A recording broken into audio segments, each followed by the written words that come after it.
Yes, on set with me right now is Mr. Ubon King, who runs two things.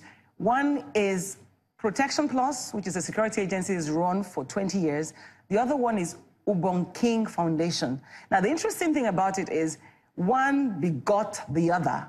You know, so first of all, I'd like to welcome you to Seriously Speaking. Thank you. So when you look at all of us complaining about things like kidnapping, rape, all those are security issues at the end of the day, isn't it? Yes. Because we expose ourselves to some of these things. Yes. But you tell me now that the average age of criminals is 16. Yes. And that's one of the things that gingered you to begin the foundation. Tell me more about it. Well, first of all, I have a knack for facts, and decisions help me. Now, the report says that we have over 180 million Nigerians and counting. Now, that report says 75% of Nigerians are youth under 45. That's 135 million people. The report also says that 40% of these people cannot be employed. That is 62.5 million people because they don't have skill. Now, there is no smoke without fire. All the crime, everything you see, is fire.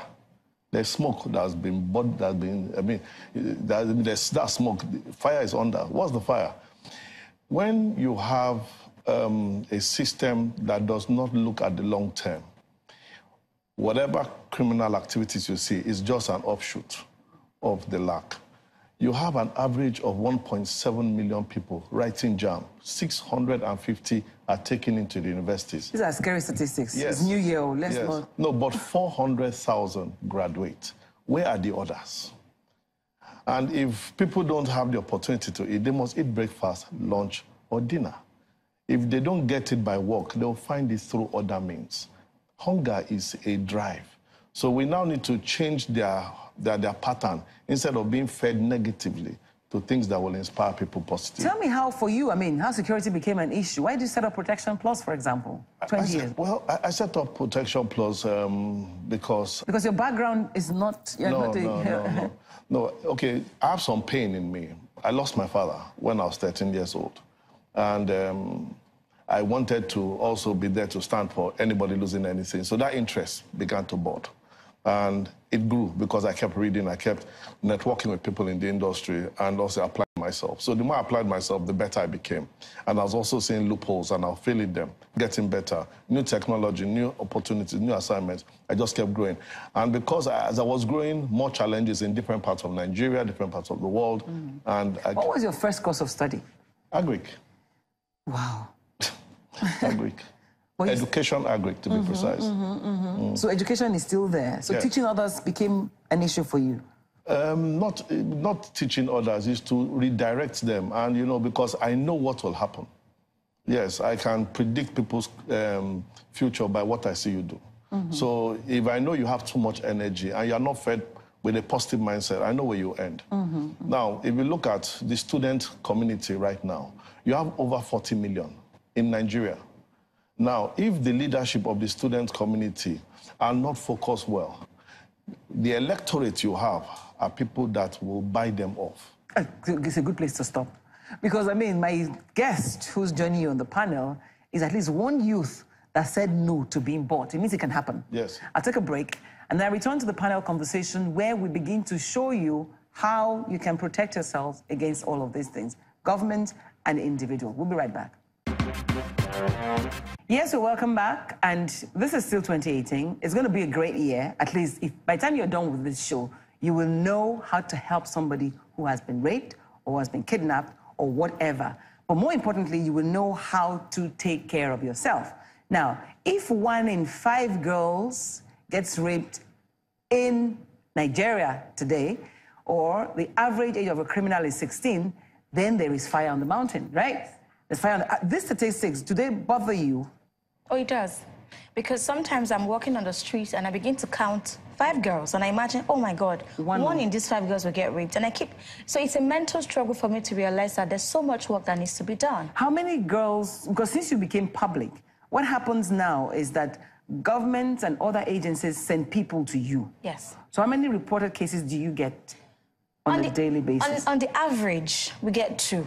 On the average. Sometimes we get as many as 5 cases in a day. In one day? Yes, and we have other organizations as well who do amazing work. So imagine if we are getting 2 in a day, what are those other organizations getting every day? It's a lot of cases we get. So what happens is people reach you, you show them where they can find, but you have an app.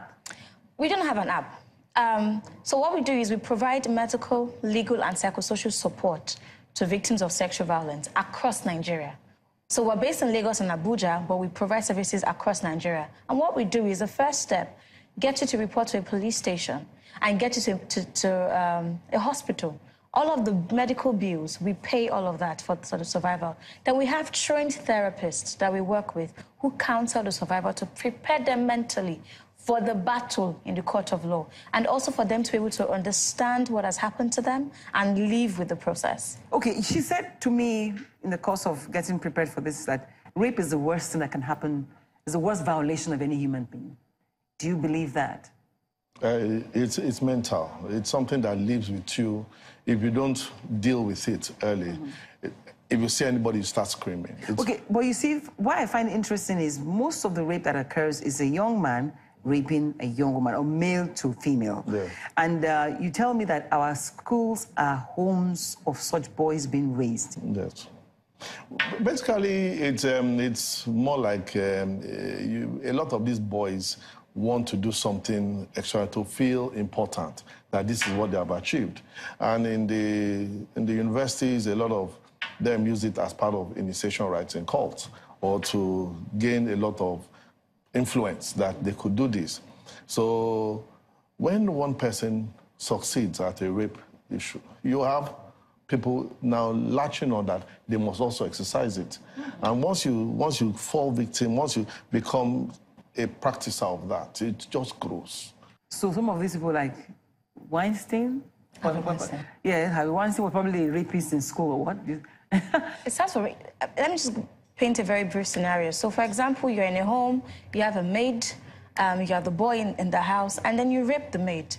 The default of a Nigerian parent is to send the maid out and replace with another maid. But the boy in question is not taught any lesson. So that boy understands that this is what I can do and get away with it. It's a mental capacity. Okay, before I go to the